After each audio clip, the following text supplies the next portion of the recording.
গরিব চাষির ছেলে হাল্ক। হাল্ক ও তার বাবা জমিতে তরমুজ চাষ শুরু করে। আস্তে আস্তে চারা বড় হয় এবং অনেক তরমুজ হয়।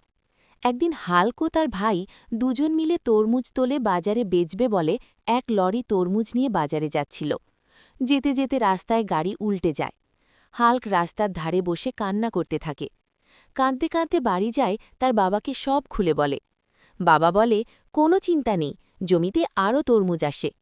পরের দিন সকালে জমিতে গিয়ে দেখে বৃষ্টির জলের সব তরমুজ নষ্ট হয়ে গেছে। হাল্ক আর হুলকের বাবা কান্না করতে থাকে। কিছুদিন পর জমি থেকে সব জল নেমে যায়, আর আবার নতুন করে তরমুজ চাষ শুরু করে। বন্ধুরা, হাল্ক কি পারবে আবার নতুন করে তরমুজ চাষ করতে? সেটা দেখার আগে ভিডিওটা লাইক দিয়ে সাবস্ক্রাইব করুন আর আমাদের পাশে থাকুন।